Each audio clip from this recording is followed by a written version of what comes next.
পানি কত নিকটে, বিশাল নদী।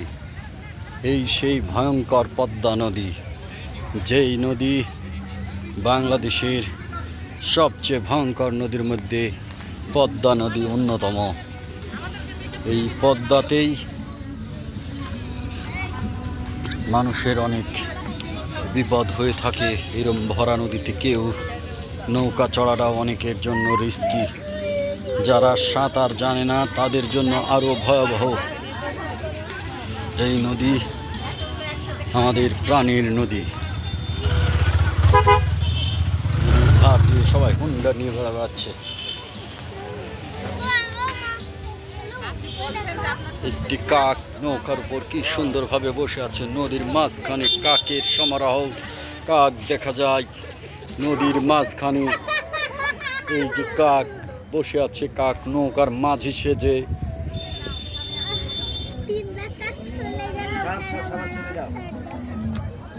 সবার ছবি। এই যে সব সদস্যরা, হ্যাঁ ভালো করে নিচ্ছি, ভিডিও চলছে, ভিডিও। হ্যাঁ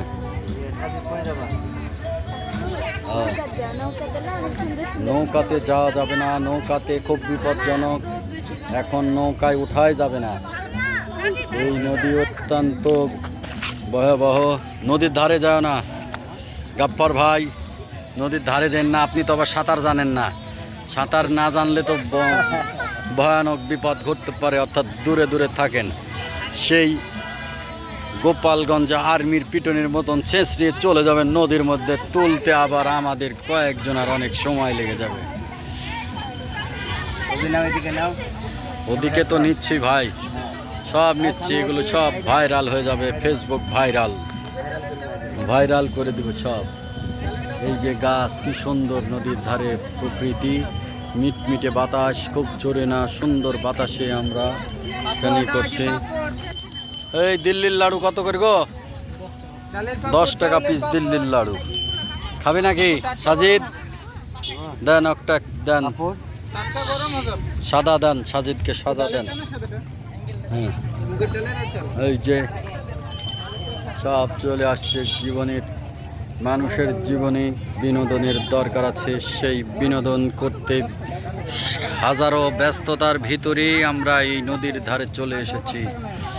ব্যস্ততা আমাদের প্রত্যেকের জীবনের একটি অংশ।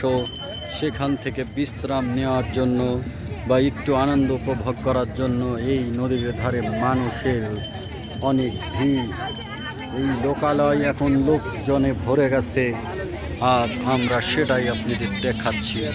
সবাই দেখে কমেন্টস করবেন অবশ্যই। আসসালামু আলাইকুম।